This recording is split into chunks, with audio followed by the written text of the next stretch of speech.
A continuación, derechos digitales. Clasificación A. Apto para todo público.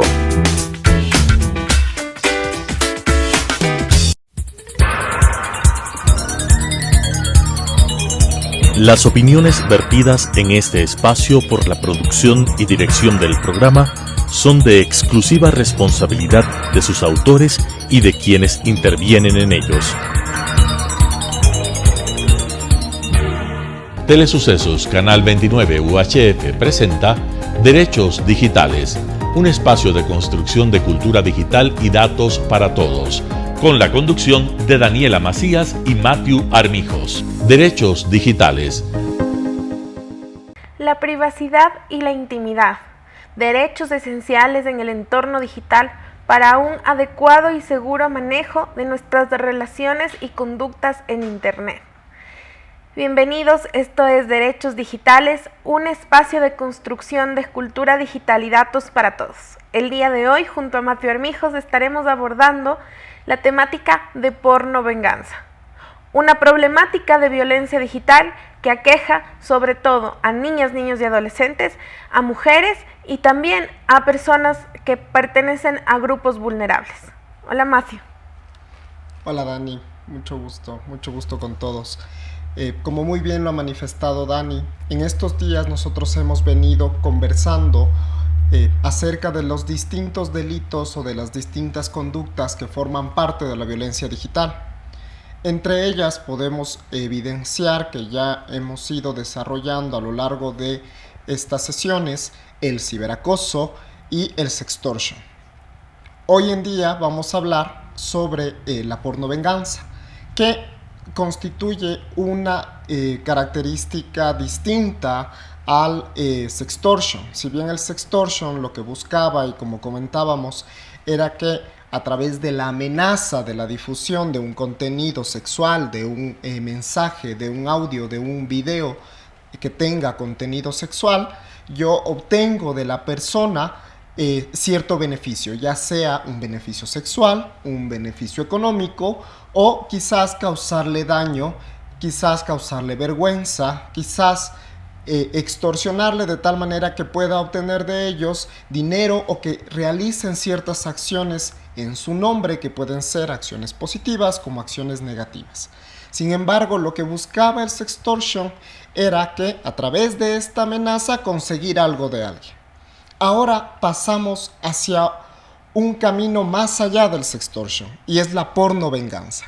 Y esto sucede cuando nosotros mantenemos este contenido sexual que lo realizamos ya sea en la intimidad con la pareja, o podemos ser víctimas tal vez de que en la relación íntima, en la relación sexual, podamos estar siendo grabados sin obtener nuestro consentimiento, o bien a través del uso de ciertos aplicativos o de ciertos hackeos a nuestros dispositivos que, estando activos mientras nosotros mantenemos un acto sexual, entonces están grabando y por lo tanto recopilando ese video íntimo. Lo que busca entonces la pornovenganza es la publicación de ese video, de esa grabación, de esa obtención de esos datos personales de imagen, de audio, de tal manera que yo pueda causarle un daño a la otra persona, de tal manera que yo pueda, a través de la publicación de ese video, ya manifestar una actitud agresiva en contra o violenta en contra de la otra persona, de tal manera que por el hecho de mantener ya el video ahí publicado, la persona se sienta lesionada y pueda decirme, por favor, ¿qué es lo que hago para que tú bajes ese contenido? Y ahí entonces obtenemos también otra forma extorsiva distinta al sextortion, que era esta amenaza, sino que acá ya tenemos materializada la acción de la difusión, publicación o revelación de este video. Dani, ¿qué opinas hasta el momento de estas tres formas de pornovenganza? Bueno, tú sabías que cada 3 de 5 ecuatorianas mujeres han sufrido pornovenganza, han sido víctimas de esta actitud violenta, lesiva, que lo que busca justamente es castigar. Ya no es el obtener un beneficio de el ejecutar una acción porque no haces lo que quiero o para que hagas lo que yo quiero. Ya en la pornovenganza, a diferencia de la extorsión o del sextortion, nos encontramos frente a una actitud en la que, como no hiciste lo que yo quería, en virtud de que no puedo ejercer ese poder sobre ti, voy a tomar una represalia que es justamente difundir, publicar, hacer visible todo el contenido íntimo o sexual de una persona. Y esto es bastante grave. No solo somos las mujeres las víctimas de este tipo de violencia, también hay niñas, niños y adolescentes que de hecho son violentados de esta manera. ¿Por qué? Porque están ejerciendo su libertad sexual, conociendo su sexualidad a través de las tecnologías de la información y comunicación.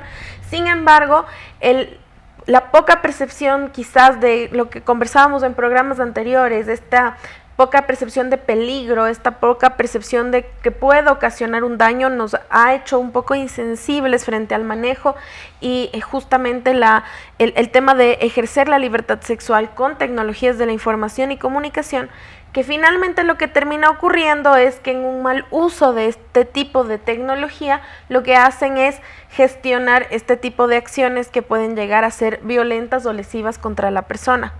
Y violentas a tal punto en el que para justamente este ejercicio del poder en donde yo trato de castigar a alguien por no hacer lo que yo quiero, difundo sus imágenes, difundo sus videos, incluso puedo ocasionar o puedo realizar acciones como este deep fake, que es poner su cara en un cuerpo desnudo para también difundirlas y generar otras acciones, no solamente el tema de violentar su intimidad o su privacidad sexual, sino también generar acoso y marcar a la persona de por vida. Las consecuencias son bastante graves en lo que se refiere a la difusión de este tipo de imágenes, porque habíamos también hablado que Internet no olvida. Internet todo lo guarda, ahí se queda, forma parte de nuestra identidad digital. ¿Y qué va a pasar con estas niñas, niños y adolescentes que han sido expuestos de esta manera a través de la red, en donde todos tenemos acceso y todos podemos conocer sobre este tipo de cosas, y luego quiere acceder a una beca en una universidad de prestigio, quiere acceder a un trabajo? Justamente empezamos a lesionar no solo su derecho a la intimidad o la privacidad, sino que empezamos a mirar cómo esto puede llegar a afectar incluso en el desarrollo propio de su vida, no solo ahora, sino también en el futuro. Y claro, no se trata de limitar el ejercicio de la libertad sexual de un niño, niña, adolescente, de una mujer, de un hombre, porque los hombres también pueden ser víctimas de pornovenganza. A cualquier nivel podemos encontrar este tipo de actitudes. Recientemente, hace un par de años, tuvimos un caso que la pornovenganza fue ejercida en contra de un político muy famoso, que por no acceder a ciertas peticiones de corrupción, justamente sus imágenes o videos sexuales fueron expuestos. Entonces, esto es un tema que trasciende, que cualquiera puede ser víctima, que el mero hecho de que este contenido esté en nuestro dispositivo, ya sea en un teléfono, ya sea en nuestra computadora, siempre que tengo acceso a internet, pues esas imágenes pueden ser obtenidas por cualquiera a través de cualquier mecanismo en donde invaden justamente a través de hackers o cualquier medio en donde se roban mi información y pueden o disponer de esta información. Esto es una manera. La otra manera es que una persona con la que yo comparto mi contenido sexual evidentemente lo hace público sin mi consentimiento. Ahora bien, ¿cómo poder hacerle frente si en el Ecuador realmente nuestro Código Penal no tiene desarrollados estos nuevos tipos penales que son necesarios para poder sancionar a las personas que cometen este tipo de infracciones? Tenemos varias respuestas. La primera es adaptar lo ya existente a la tecnología. Tenemos un delito de violación a la intimidad, sin embargo no es suficiente. ¿Por qué? Porque la violación a la intimidad no es lo único que impacta. ¿Qué pasa con esos efectos emocionales que se generan posteriormente? Como por ejemplo el efecto, la consecuencia emocional que incluso me puede llevar a un suicidio. Así es, como muy bien lo ha manifestado Dani y nos ha dado ciertas características fundamentales de hacia dónde va dirigida la pornovenganza.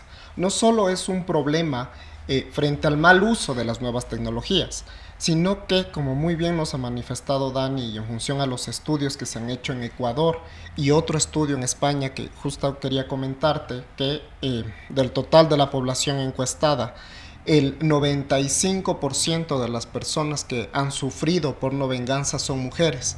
El 25% de esas personas que han sufrido pornovenganza son adolescentes. Y un 25% asimismo de estas personas que han sufrido pornovenganza se han identificado con un género distinto. De tal manera que aquí no solo vemos un problema desde la perspectiva de un mal uso de las nuevas tecnologías, sino que también identificamos un problema de género súper fuerte. ¿Por qué?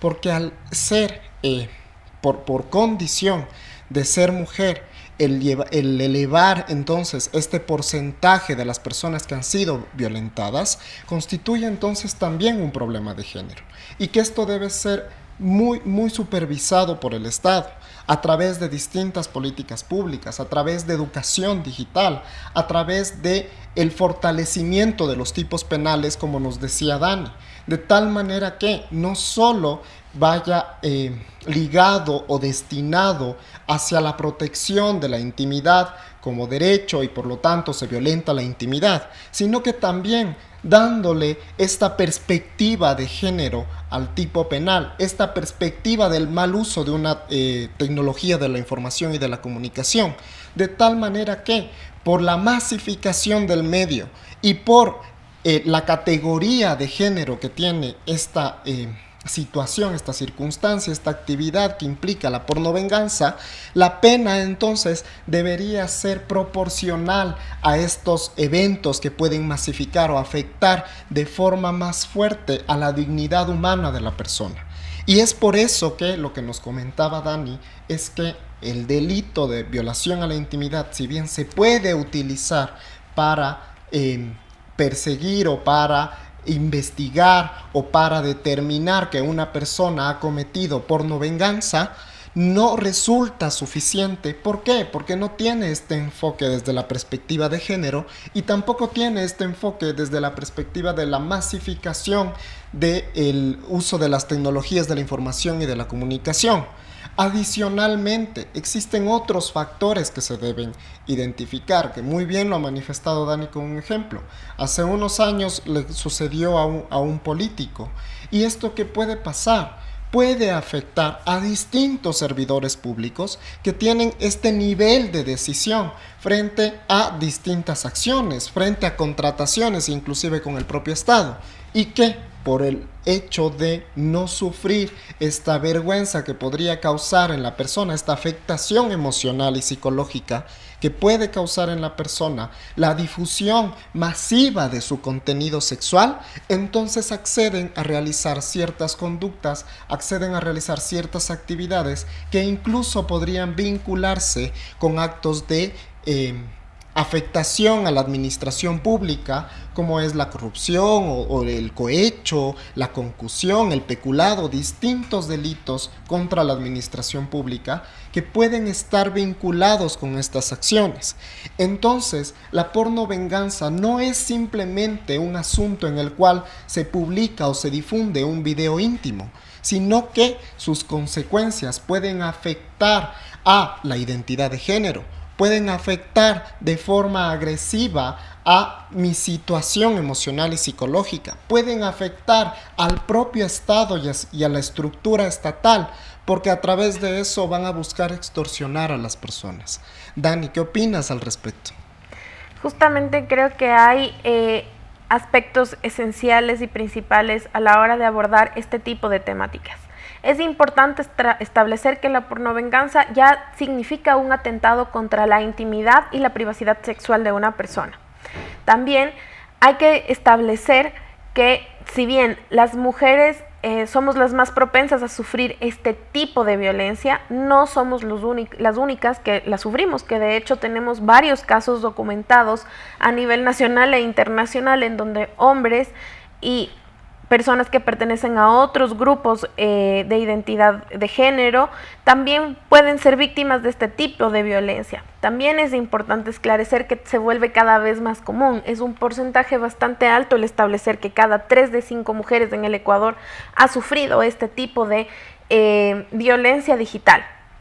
¿Qué pasa? ¿Qué pasa con nuestra legislación que no está respondiendo a estas realidades? Porque no es lo mismo un sextortion en donde me están amenazando en que van a usar esa información, en donde quizás todavía no se ha materializado el hecho de la invasión a la intimidad o privacidad, que no deja de ser menos grave, pero que no es lo mismo a un acto ya ejecutado en el que alguien ya publicó y difundió esa imagen. Entonces, en donde necesitamos que nuestra legislación empiece a ser mucho más precisa, más fuerte y se adapte a estas nuevas realidades que la tecnología nos trae. Con la pandemia creo que pudimos observar incluso cómo la violencia digital también se masificó.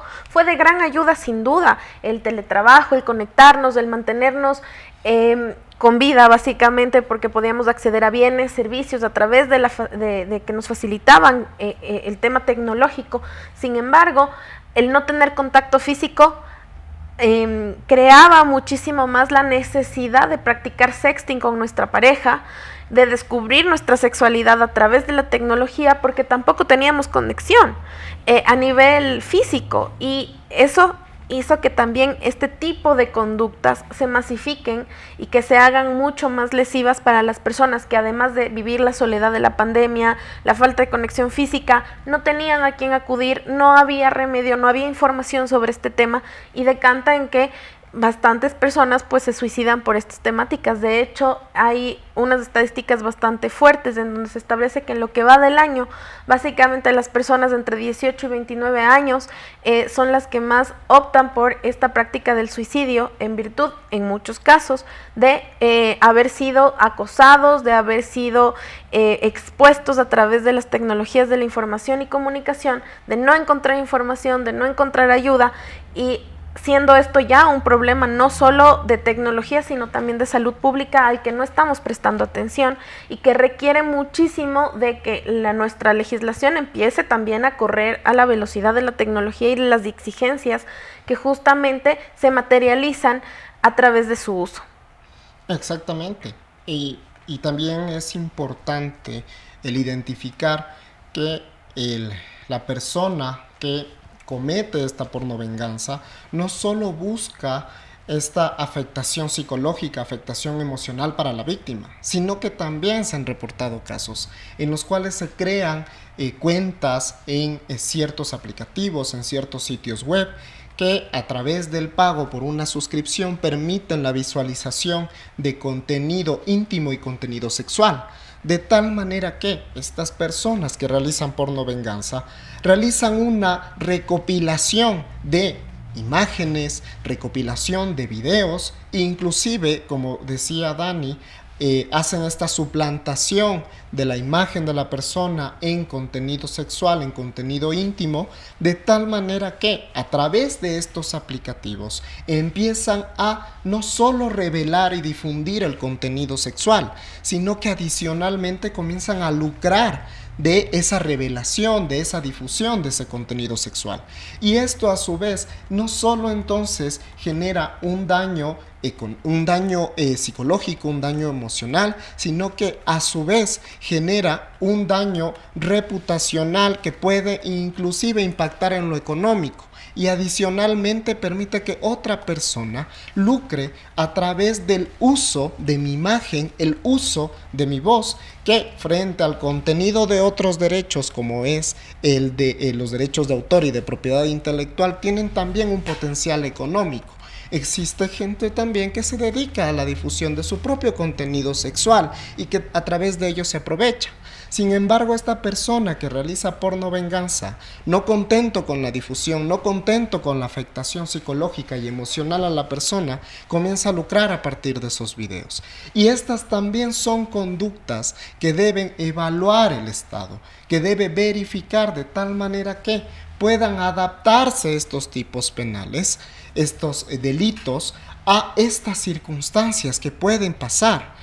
que puedan vincularse a delitos contra la administración pública, que puedan vincularse a todas las actividades que realizamos en las organizaciones. Es muy importante mantener a la interna políticas, códigos de ética que permitan entonces proteger a todos sus trabajadores frente a estas circunstancias, estas actividades de pornovenganza. ¿Por qué? Porque si yo estoy trabajando en una empresa, tengo un alto cargo directivo o un cargo operativo y he tenido intimidad con mi pareja, la he grabado, sea con consentimiento, y luego, por haber terminado esa relación, se difundió con todos mis compañeros de trabajo. Por lo tanto, estas organizaciones deben mantener protocolos en los cuales permitan actuar a cada uno de ellos a través de un nivel de compañerismo y poder no solo hacer frente a esa pornovenganza, sino que generar este grupo de apoyo para la persona que ha sufrido esta lesión de pornovenganza y de esta manera generar un ambiente seguro, saludable en las oficinas. Y esto es parte inclusive de una gestión de cumplimiento, una gestión de prevención frente a la generación de distintos delitos, de distintas infracciones, de distintas actividades que pueden generarse en una empresa, que son parte de una gestión integral de compliance, de cumplimiento, de tal manera que las organizaciones puedan enfocar todas sus actividades, todos sus esfuerzos en generar estos espacios, estos ambientes saludables.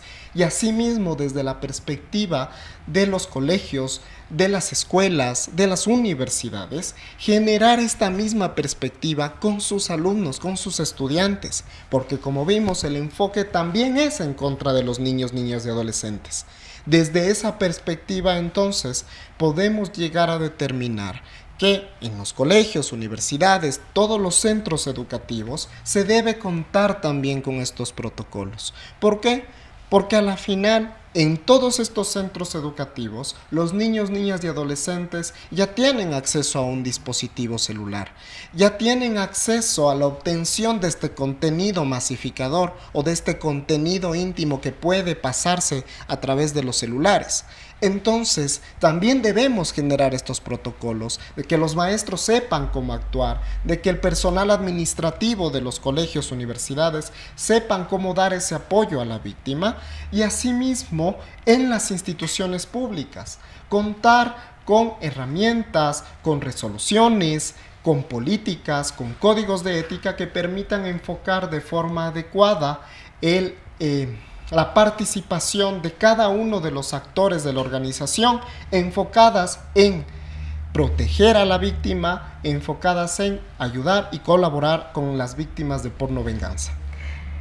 Sin duda, los temas de violencia digital están siendo una necesidad de ser abordados desde cualquier perspectiva. ¿Por dónde iniciamos a hacerle frente a esta problemática? Justamente con la educación digital, con la generación de una cultura digital y de datos que nos permita construir nuestra identidad digital de forma adecuada. Les agradecemos mucho y nos vemos la próxima semana. Las opiniones vertidas en este espacio por la producción y dirección del programa son de exclusiva responsabilidad de sus autores y de quienes intervienen en ellos. Telesucesos Canal 29 UHF presentó Derechos Digitales, un espacio de construcción de cultura digital y datos para todos, con la conducción de Daniela Macías y Matthew Armijos. Derechos Digitales,